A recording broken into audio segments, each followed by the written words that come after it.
Dr. Nasreen Khatri is here with us. Dr. Khatri is a registered clinical psychologist, gerontologist, neuroscientist, and educator with over 15 years of professional experience. That's older than some of you are listening today, so lots of wisdom coming forth.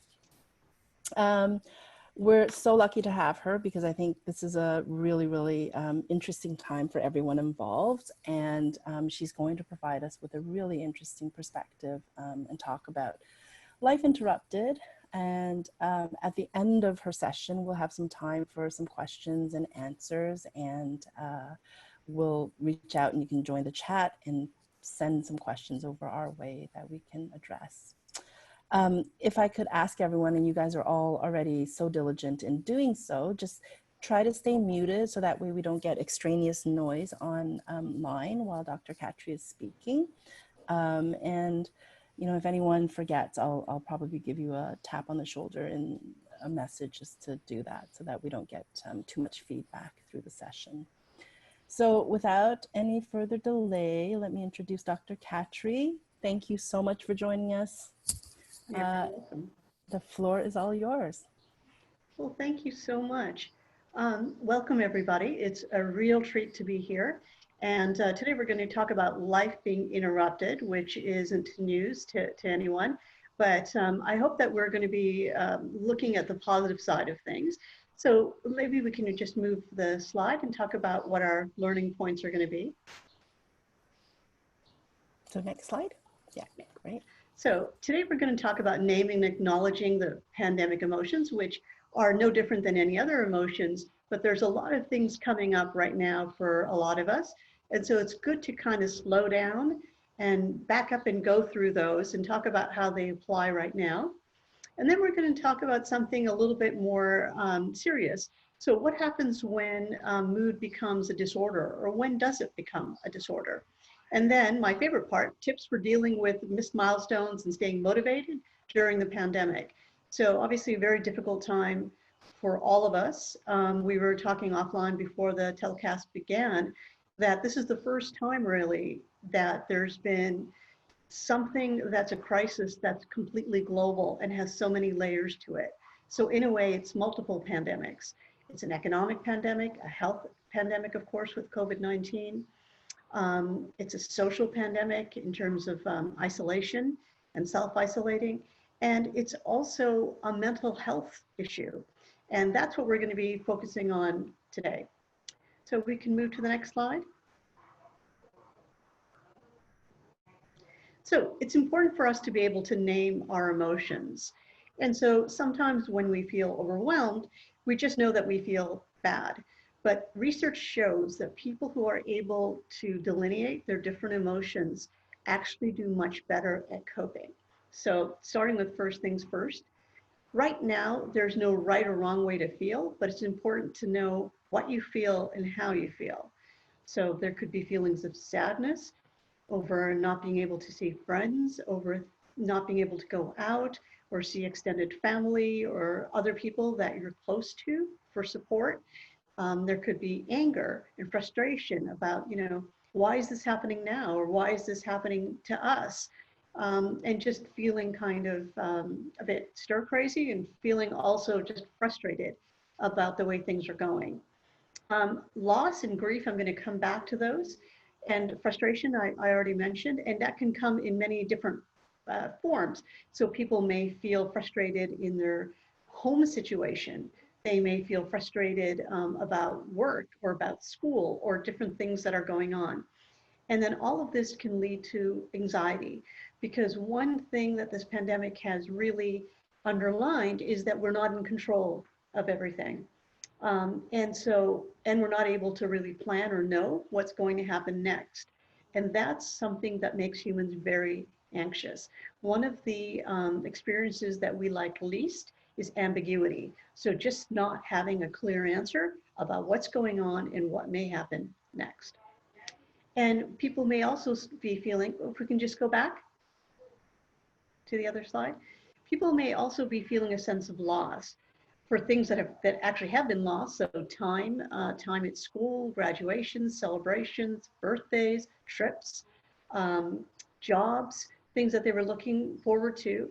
And it's also important to name a very specific type of grief that we all are experiencing, and that's anticipatory grief, which means that you feel that you've lost something you haven't even had yet.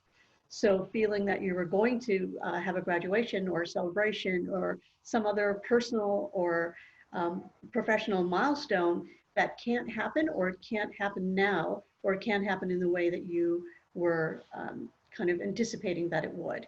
So anticipatory grief is very, very real. There's nothing wrong with you because you feel like you want to cry about, or feel a sense of loss about something that hasn't even occurred.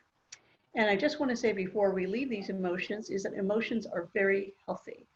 We don't need to fear our emotions or feel that we shouldn't have negative emotions. Everyone is experiencing a mix of emotions, and it's important to be able to acknowledge that because it's healthy, to be able to name it the best that we can so that we can work with them. And I just want to say in general that life keeps going, right? So even in the pandemic, the underlying problems that many people had in terms of mental health, so 1 out of 5 Canadians has a mental disorder, they're not going away just because we're more concerned about the pandemic.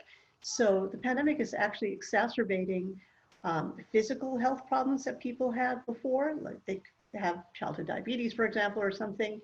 And it's also magnifying mental health problems that people already had, like depression and anxiety.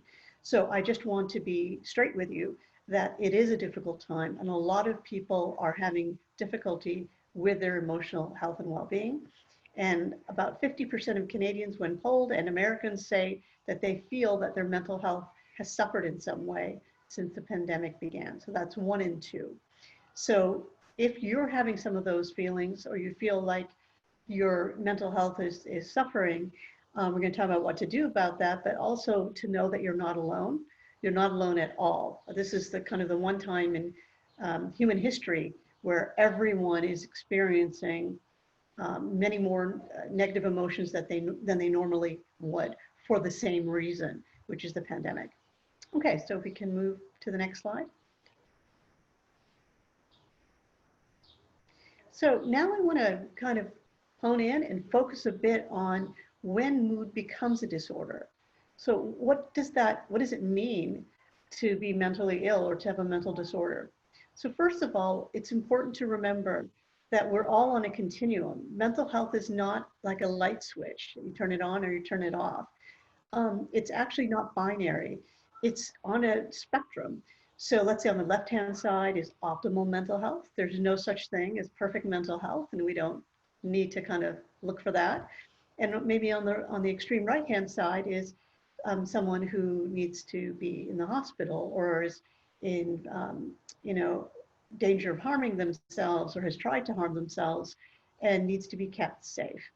And the rest of us are kind of in between. So there's times when our mental health is, from our own perspective, kind of our personal best. Things are going well. We feel that we're learning, we're growing, we're safe, we're loved.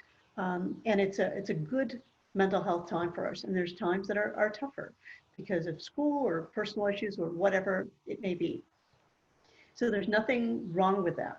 So on that continuum, though, it's important to know when things are getting worse and when it's time to ask for professional help. So I'm going to kind of unpack this for us today. I'm going to focus on depression and anxiety, not just because that's what I study, but it really accounts for 70 to 80% of all mental illness in North American society. So let's start with what a mental disorder is generally, though. It's just 2 things. So the first thing is that you're in subjective distress. You're too sad, you're too lonely, you're numb, you can't feel things, you're too angry a lot of the time, and it's going on for weeks and weeks and not getting better on its own. And the second part is that it impacts your functioning. So you're not being able to do your schoolwork, you're not able to do your job, you're not able to keep your relationships on an even keel. So again, mental disorders are just 2 things. It's feeling subjective distress, and it's having difficulty functioning. in one or more roles. So let's start with depression. So depression is not just feeling down. We kind of are using that more kind of in a casual way now, saying, oh, I feel depressed. And that's okay because we use it as an emotion, as a name of an emotion. But clinical depression is actually three baskets of symptoms that co-occur. Okay, so they occur simultaneously. The first is emotional, so feeling low, feeling sad, feeling lousy, feeling not like yourself for most of the day, for more days than not, for 2 or 3 weeks or more. Okay, the second basket of symptoms are physical. So having changes in sleep, feeling that you could just sleep all day and all night and still don't feel rested, or having insomnia. Appetite changes. So gaining weight without trying and wanting to eat a lot of food, a lot of comfort food, usually carbohydrates, or the other way around where you just feel like you couldn't eat a thing and have no appetite. And then there's the third basket of symptoms, which are cognitive, which means that, so whether you're a child, an adolescent, an adult, or an older adult, everyone has cognitive disruption when they are depressed at their own level of development, meaning that you'll have trouble concentrating, paying attention, your thoughts may be very negative in tone, they may even be suicidal. So suicidal thoughts are a part of the cognitive dysfunction that people have when they're depressed, because people who are depressed don't think the way that non-depressed people do. So when you put it together, you've got emotional symptoms. So the first basket is, a bad mood. The second basket is changes in sleep, appetite, and I also should mention energy. So feeling like either you're walking through molasses or that you're kind of driven by a motor, but in a negative way. So you can't sit still, but it isn't kind of a happy energy. And then the last one is cognitive. So problems, it could be anything from suicidal thoughts to problems paying attention, concentrating, making decisions. Your social skills may slip. You may have difficulty planning, all those kinds of things. And so that is what clinical depression is. So if you've been having some or all of those symptoms in the three different baskets for 2 weeks or more, it's time to see your doctor, or it's time to see a mental health professional to get that checkup from the neck up. It's very, very key because we know that depression and anxiety are eminently treatable. I'll be talking a little bit about that later. And so never give up. It's important to get that assessment and get a treatment that works for you. Anxiety is something, that we all feel, and almost everyone would say that they're feeling more anxious now than they were pre-pandemic. But what does it mean to have clinical anxiety? So clinical anxiety is that you're too anxious even for the situation that you're in, which is not to blame anyone. It's just that you may need more support or help or treatment to deal with the anxiety that you're feeling. So I'll give you a very specific example.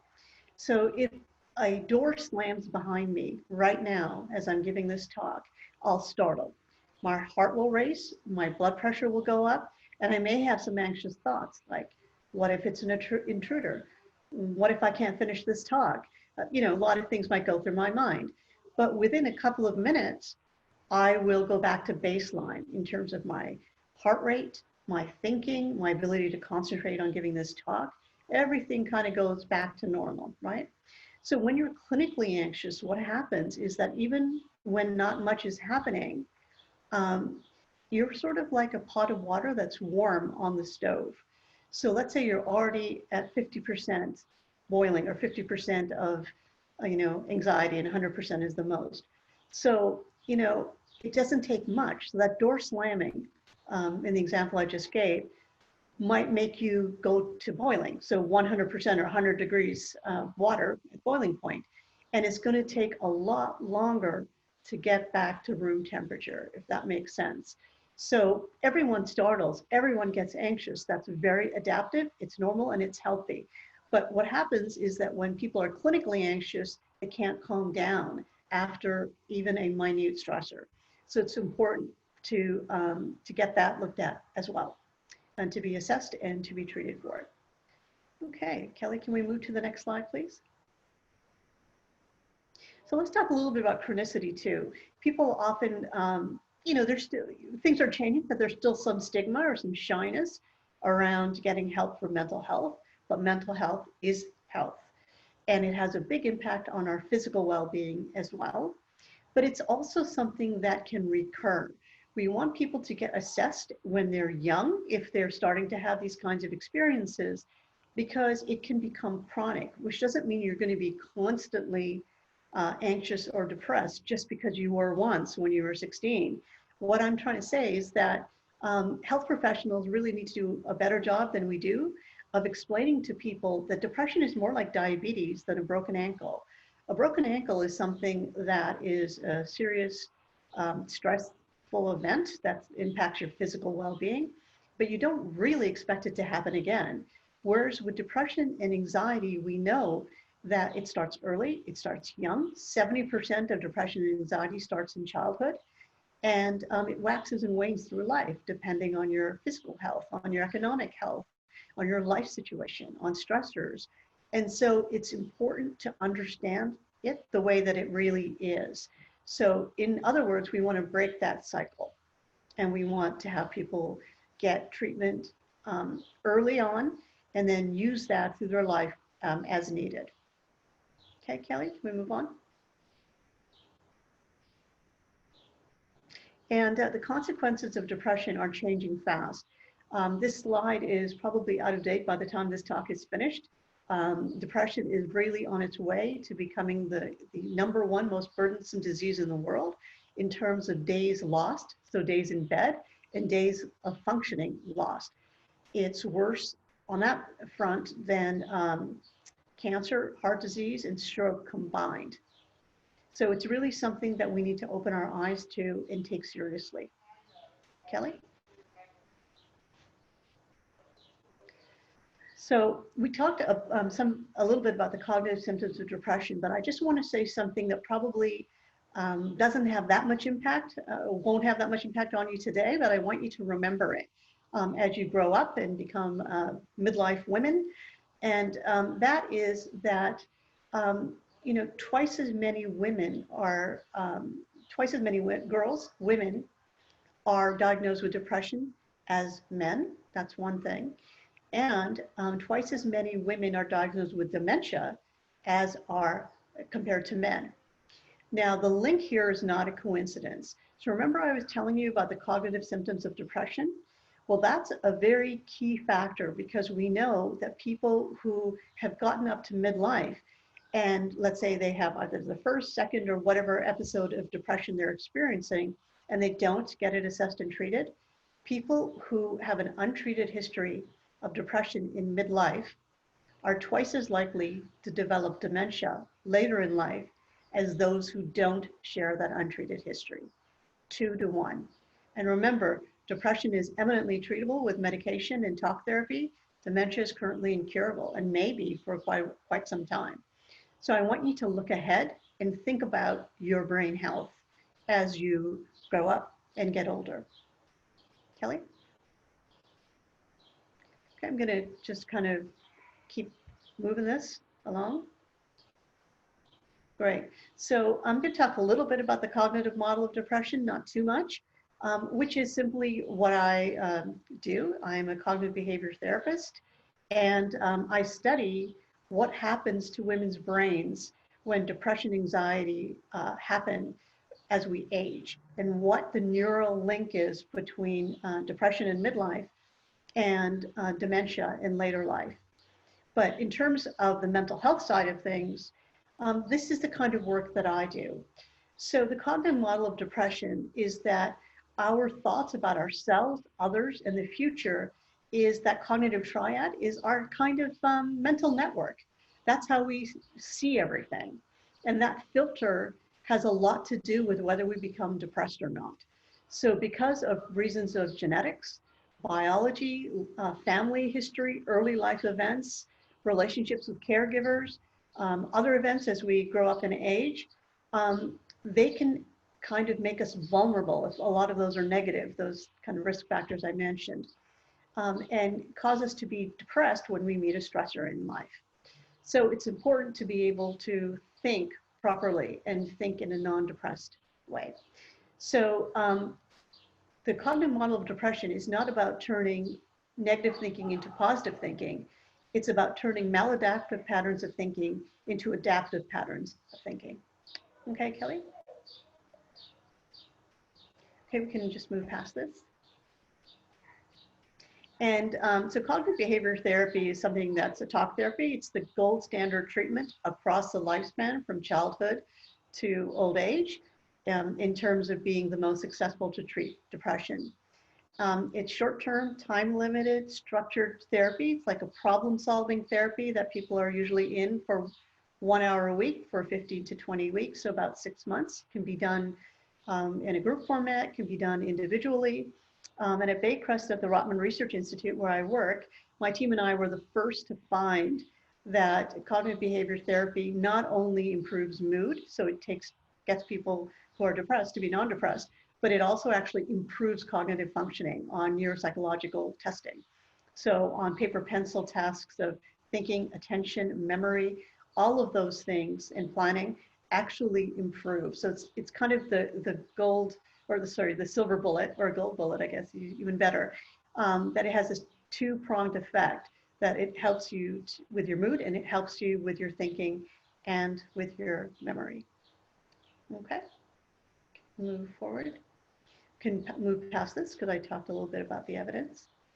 And these are some of the things that we teach. So cognitive behavior therapy is really learning to be a detective about your thoughts, learning that a thought is a thought, not a fact, and looking at things in a different way to help you cope, to problem solve, to learn how to relax through relaxation techniques like mindfulness, progressive muscle relaxation, yoga, learning how to develop our social skills, learning how to stand up to people and be assertive, and work on ways to be more energetic by eating well, sleeping well, exercising, all these different things together. And so essentially, your CBT therapist is like or cognitive behavior therapist is like your coach. And one day you'll learn to be your own coach. So the final thing I want to say about CBT is to explain why it's so successful. The reason is because it's really a self-management program. So you learn something that you didn't know before, and it actually holds you in good stead. So remember I said earlier that depression and anxiety tend to wax and wane through life? So they go away for a while, then they come back when you're under stress. But the beauty of CBT is that in head-to-head trials and research studies that show that 16 weeks of CBT, so group A has CBT, group B has medication or antidepressant medications, SSRIs, for depression. What we know is that at the end of the 16 weeks, when the CBT stops or the medication stops, they're both effective for treating that index episode or the episode that you went to the doctor for in the first place. But what happens is 1 year after stopping CBT, the recurrence rate or getting depressed again is 50% lower than with medication, because now that medication is no longer in your system and it's not impacting your brain chemistry. There's nothing there. And if you haven't learned something different in the time that you're on medication on your own about how to cope better, then your mood is going to fall. And so the important thing is that it stretches the time between episodes. And that's really, really good for your health, physical health, your mental health, and it's very important for your brain health. You're much less likely to have dementia when you're much, much older.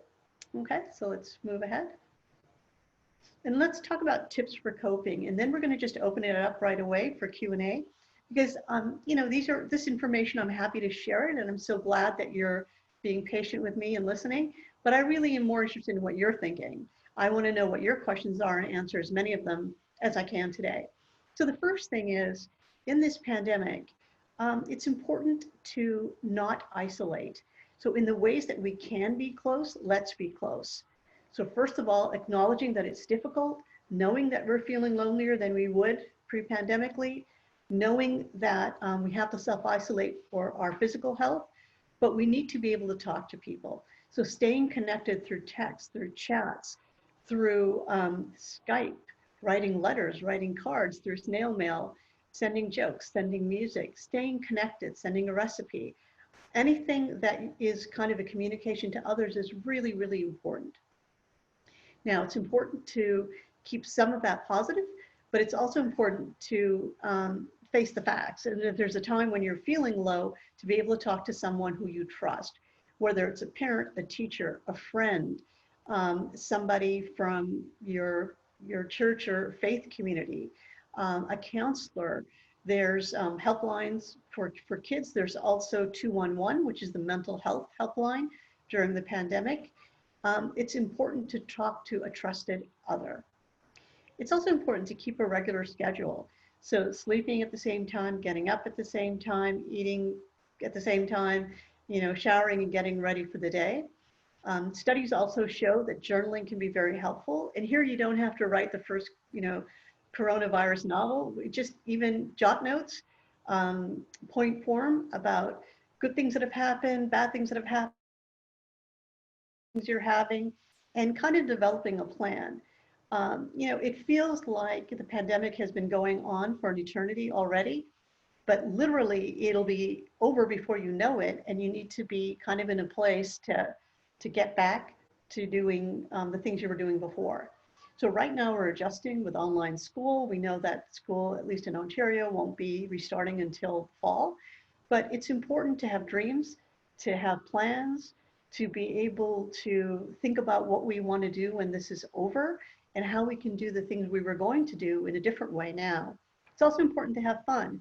So watching fun movies, listening to music, cooking something you like to cook or bake, drawing. There's lots and lots of healthy activities that we can do now that can express ourselves and make us feel relaxed. In terms of sleep, diet, and exercise, you won't be surprised when I say that you are the most sleep deprived generation that we've ever had in terms of how young you are and how little you sleep. So 1 in 2 of us are sleep deprived on any given day, and that's not good.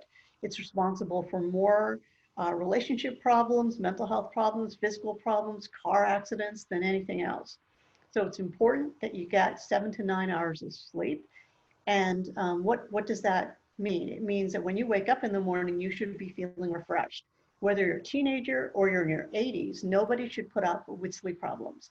If you're really having a lot of trouble sleeping, you need to see the doctor, no matter how old you are. And diet is important. So here, the rule I have, the pandemic rule in my house, is when it's snack time, you can eat whatever you want, but it can only have one ingredient. So I always choose things like bananas, or an apple, or nuts, or cheese, or something that is just one thing.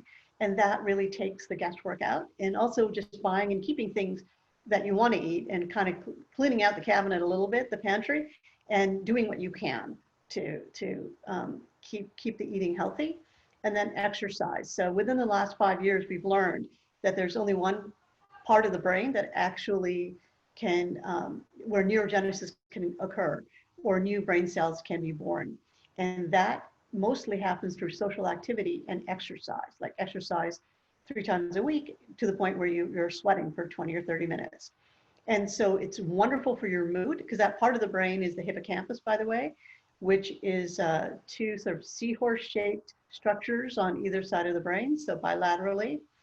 And you can actually grow this part of the brain at any age, even if you haven't been historically exercising. And it's the crossroads of mood and memory. So it is part of the kind of more sophisticated part of the brain, but it's embedded in the midbrain and the limbic system, which is more primitive, where our kind of feelings are and our emotions and our physiological responses to stress.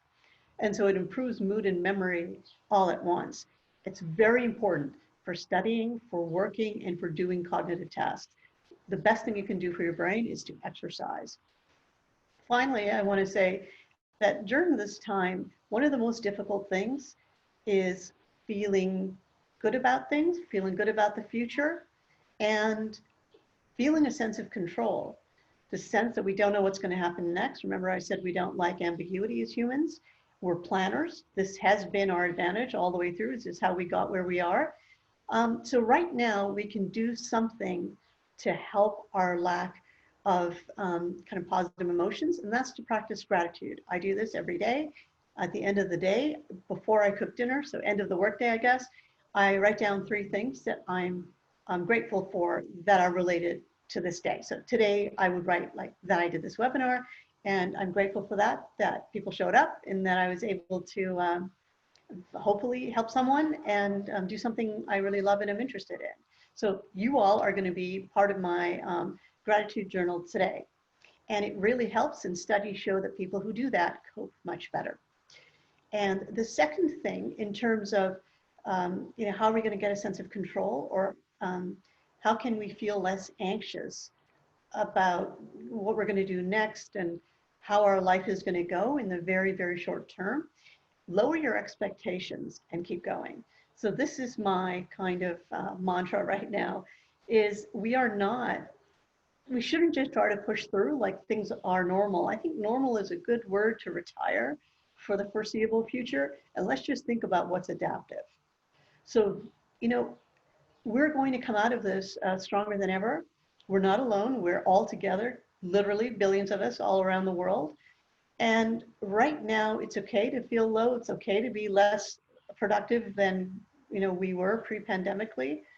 And it's okay to be kind to ourselves always and give ourselves a break.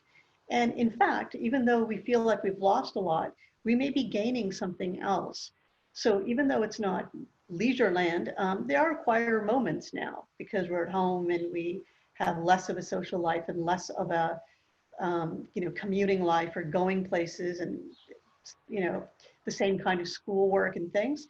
So it's a good time to think about your relationships, your goals, things you want to do, and you'll be much better poised and much bigger part of the future than I will, because you're so much younger than I am. And so you are the leaders of today and tomorrow. And so having this kind of shock, having this kind of problem and crisis so young is going to help you become stronger and help you think about the way you want the world to be, because you're the ones who are going to be doing that.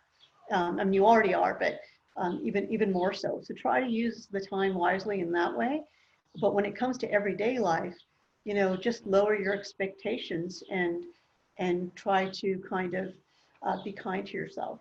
So that's really everything I wanted to cover today. So thanks so much for listening. And now let's get to the important part, which is answering questions.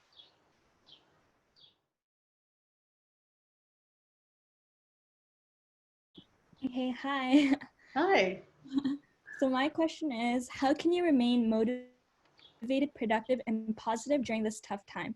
What are some ways to do that? Some challenges include feeling uncertain about the future, adjusting to an online learning environment, and having no plans to look forward to this year. So here's kind of the way I look at that is the online learning, just knowing that you're not alone, that it's a challenge for everybody. Um, so doing the best that you can, asking for help when you need it, and again, lowering your expectations somewhat, because it's like a side class, you know what I mean? It's like another class having to learn online. So it's just like, this is almost like a side career for me now. I used to I'm giving talks all the time now too, but it's such a different experience. I've had to learn um, a lot of things I didn't have to think about before when I was meeting, like I'd be meeting you in person now today, right? And so I have to kind of cut myself some slack, and I suggest that you do the same thing. We don't remain motivated when we feel like we're always overwhelmed. So taking a bit more time to understand the online process and get comfortable with that might be a good use of time right now, because that's kind of a class in and of itself.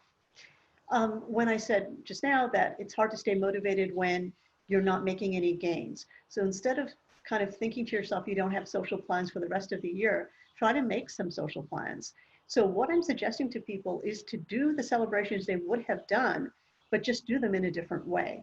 So, because even when we rejoin the world in the post-pandemically, some things will be changed for a while.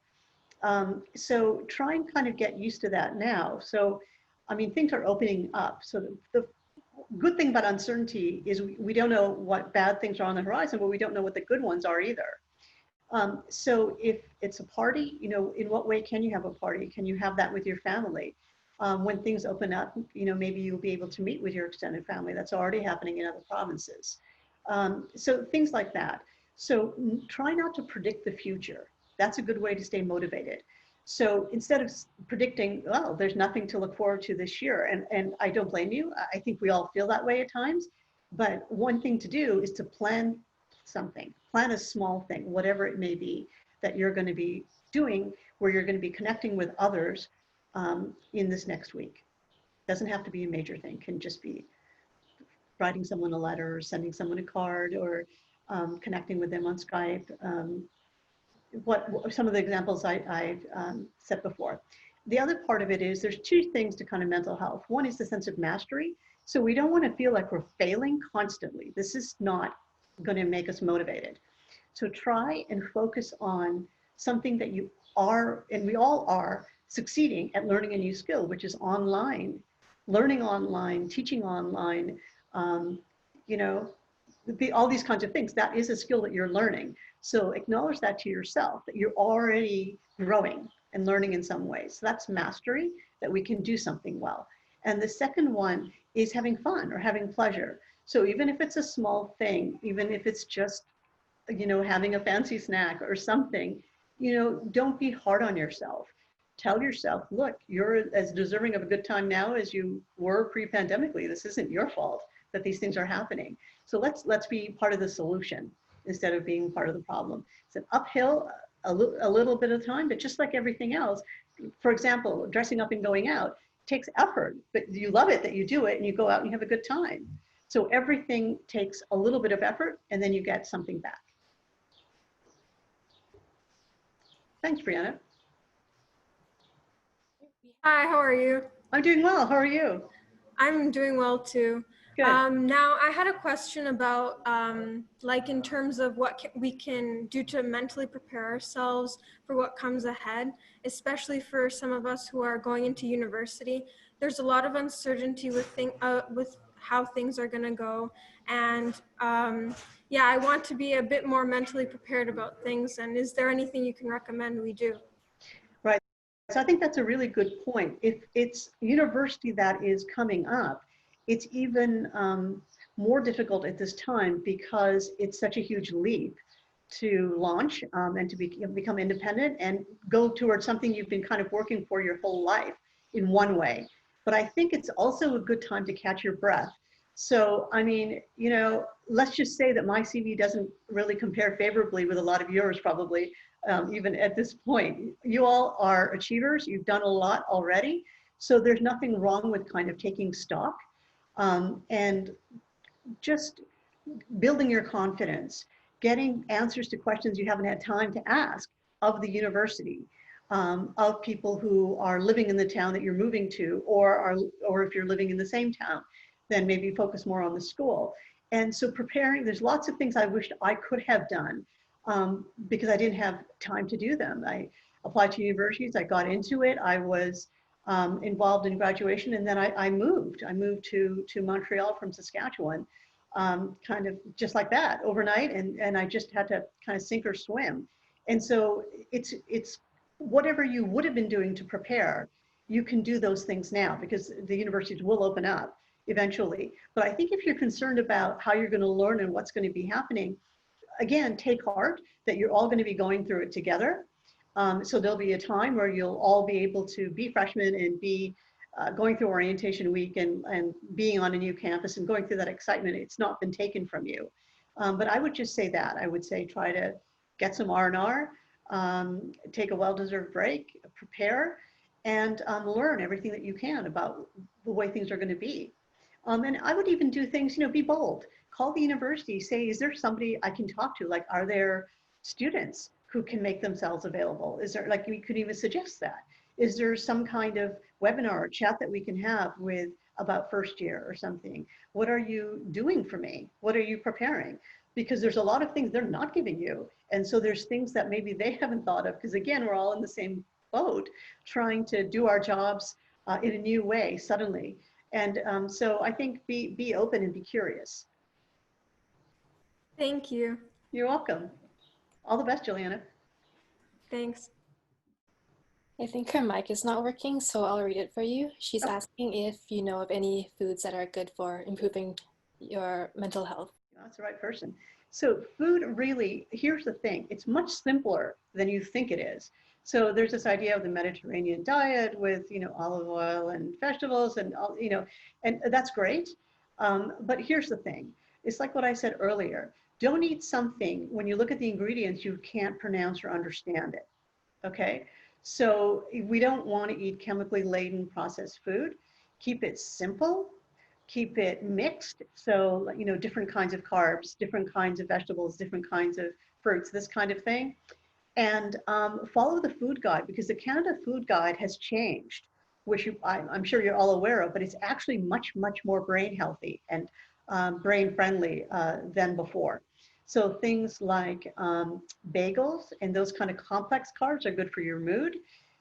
Things like nuts, bananas, oils, fish are very good for your brain. But essentially, we would just want to eat balanced, and we want to eat healthy portions. So, one food isn't going to make or break your brain, but it's more the pattern of eating. That's important. And it's also important to eat every 2 or 3 hours. A light, healthy snack or a small meal. We're better off. We can eat smaller meals throughout the day. That's actually much, much healthier. So try not to eat just once or twice a day. Not a good idea. My question is, what are some strategies for excelling in an online learning setting? Mainly, it's just kind of becoming comfortable with it. So whatever you're more comfortable with, the better it's going to be. I think that try and treat it as if it weren't online. So if you have a question of your teacher, ask it. If you're having difficulty, go to the source. If you have a kind of a buddy in a class or in different classes where you really help each other and you're a good influence on each other and you like working together, then use that resource as well. So I don't think there's kind of anything magic about succeeding online. I think it's just the comfort level, and try to do what you were doing to succeed in the past and just apply it to an online platform, because really most of it is the same as it ever was. It's just the instruction that's online. So I would just kind of keep doing what you're doing.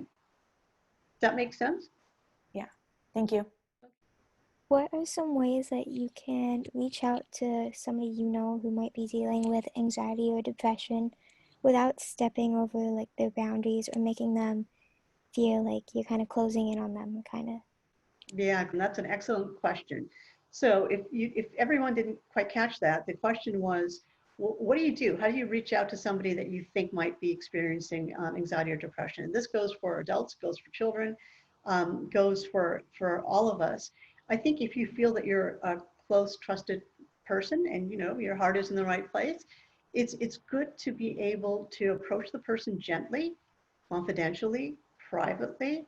Now we're in self-isolation, that's a little bit easier, but you don't want to embarrass them or catch them short. So what I usually do is I call my friend up or whoever it is, and I just talk normally initially, about the weather, whatever. And then I ask them if there's a time where I could talk to them a little bit about how they've been feeling. And then depending on the situation, I give examples of what I'm talking about. And it's important to be gentle and accepting and non-judgmental. So if they say, I don't know what you're talking about, you can say, well, sometimes I feel like you're really low and you're saying things that you weren't saying before. And so giving concrete examples that are objective, that are specific and something concrete, not saying things like because you're a drag to be around, or because it's really hard to get along with you, or something that could actually be true, but you're saying something specific. Like, well, remember like last week when we were Skyping and, I asked you if you were still wanting to, if you're still exercising or if you were still doing some specific thing and you were saying, no, I'm never going to do it again. And then when I hear you say things like that, I feel worried. So using terms like I feel doesn't blame the other person. So when you say blank, I feel blank, and then let that other person talk. Listen in a way that makes other people talk to you. That's really, really important. And what does that mean? It means just give them free rein. They might say little, they might say a lot, they might be off topic, but at least they're talking. And then the other part of it, so first you approach them gently, confidentially, ask permission, then talk about it. If they're saying now's not a good time, then try to make a time. That would be a good time for them.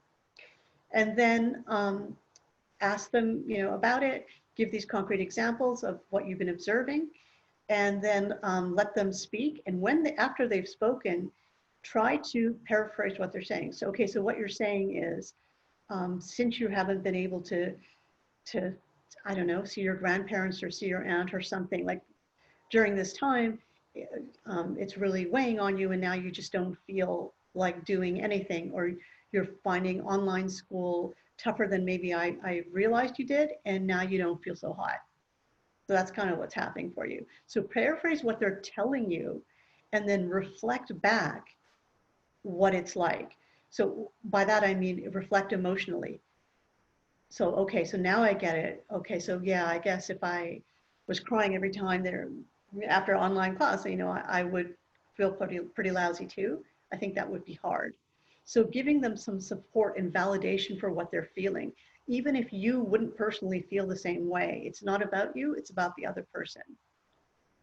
And if it goes beyond that, you're not adults. So please don't take that role, even with some of you are 18, but what I mean is don't take on too much. So don't let someone kind of bring you down with their negativity. Ask them to speak to an adult, ask them who that might be, something like that. So I think it's important to get adults involved. One, if there's something more going on than just talking to your best friend and getting it out. We all do that. So if it's not kind of a friend-to-friend thing that you can problem solve, get adults involved. And use the resources that we have, like the Center for Addiction and Mental Health, CAMH. They have a website, Kids Help Phone 211. All these kinds of things are available. You can even send the link to your friend if you don't think they're motivated enough or serious enough about seeking help. So I know that's a long answer, but I really think that's important to know what to do and maybe what not to do. Hi there. I just want to know if there was anything specific that you would recommend for us to do to help reset our sleep schedules during this time. And also, what's the best time to wake up or sleep as well? Thank you. Right. So Ariana, basically sleep is just so key. It makes us feel emotionally better, physically better. So let's just break that down a bit. So, what happens when you don't sleep well is that your cortisol goes up. So your stress hormone goes up. It's easier to gain weight. It's harder to think straight. Any anxiety or depression you have underlying, it's going to come out. You're not going to be able to study as well. You're going to be irritable, or worse. So it's important to practice what we call good sleep hygiene, which simply means sleeping at the same time, getting up at the same time. So let's say you sleep at 10 or 11 and you get up at 7 or 8, whatever it may be. I mean, the nice thing about this situation, if you can say something nice, is that maybe you're a little less structured in terms of where you have to be every minute of the day. And so you can make your sleep cycle, because for adolescents, sleeping a little bit later and waking up a little bit later is actually very natural to their biology. So if you're one of those people and you can do it, then go ahead and make sure that you're sleeping at least 7 to 9 hours a night, that you feel rested when you wake up. Your room should not have any devices. It should be cool, a little bit cooler than the rest of the house. Maybe you could open the window. Shouldn't be hot and stuffy and too cozy. So cool, dark, quiet, no devices, nothing happening in the bed except sleeping, no TV, no reading in bed, nothing. Do not work in bed, because you're associating wakeful activity with being in bed. So we need to break that association. When we're in bed, we are sleeping. If you can't sleep and it's been more than 15 minutes, like you wake up in the middle of the night, the best thing for you to do is to get up and do a restful activity, like reading a book or something, until you feel drowsy, catch that drowsy wave and go back to bed. Because again, if you're tossing and turning for more than 15 minutes, you're associating the bed with feeling restless and not drowsy. Another thing is, people are not thinking straight when they wake up in the middle of the night. And there's a reason for that, because our frontal lobes, so the highest part of our brain, is actually turned off. So even though people say, yeah, the middle of the night is, if I wake up, man, I can just do so much work and get things done, you still would have been doing it better in the morning. So if you have worries that are keeping you awake or anxieties, write them down. So studies show that if you just write down what you're worried about, you will actually be able to get it out of your head and you'll be able to get a good night's sleep. And I guarantee you, whatever you're worrying about will be there in the morning. So don't worry about losing problem-solving time because you are going back to sleep when you think you should be up worrying. No one should be up worrying. Oh, and the other thing is exercise is really good for sleep. Don't eat or exercise just before sleeping. That is going to impact your sleep. Hi, so how do you help someone who always sees the negatives without discrediting their feelings? Yes, I do it all the time. I kind of do it for a living. So when I have clients or patients, they're almost always, depressed or anxious. Let's take depressed.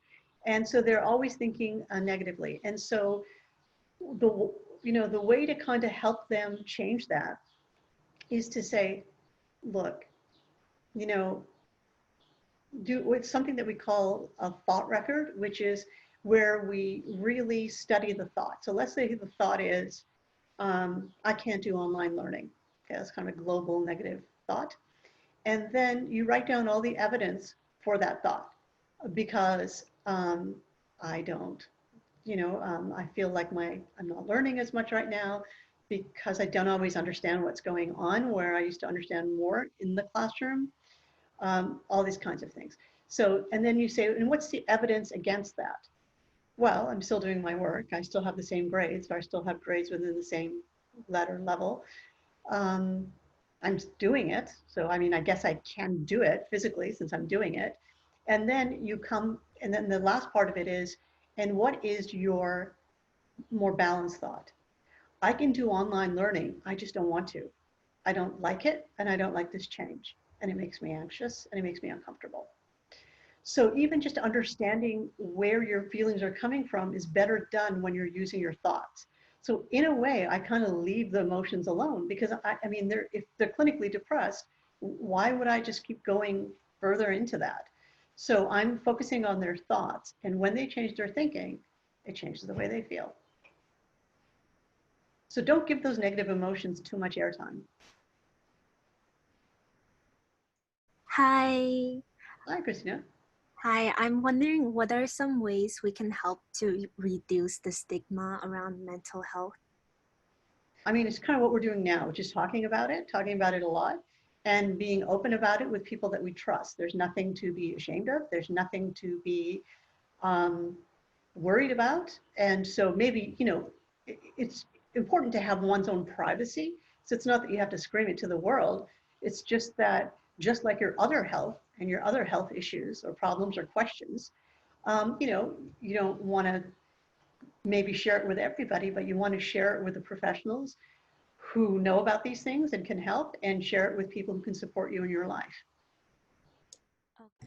Hi, my question was if you knew any journaling exercises that you've used for yourself that you would recommend, or any that you've heard of that might be helpful in our situation. Yes, I'm so glad you asked. So in terms of journaling, I think I kind of just glossed over that. But essentially what I mean is do the following things.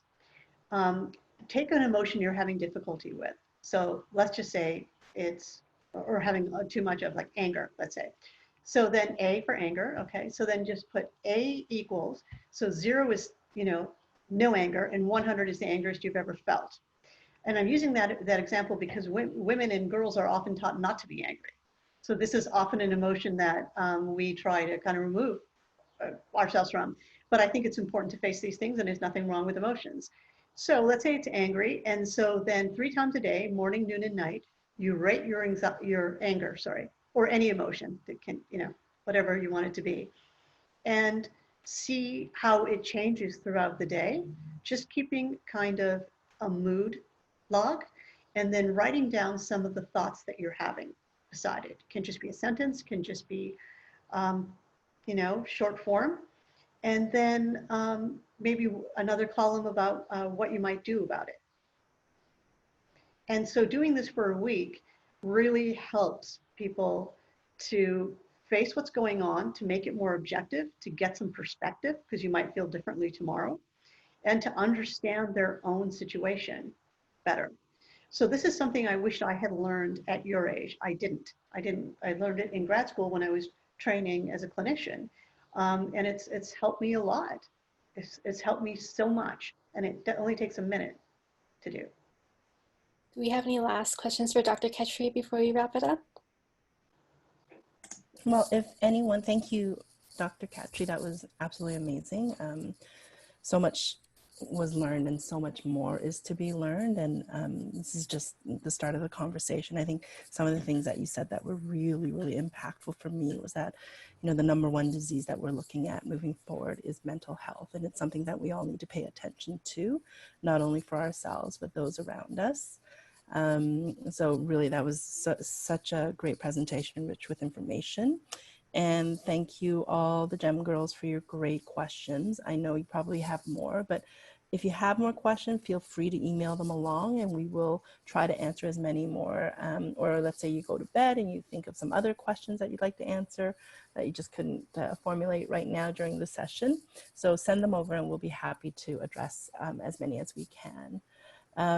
Do we have any other business or anyone have any comments to make at this point? Okay, well, thank you so much. We really appreciate you spending the time with us today, Dr. Khatri. You're very welcome, Wendy.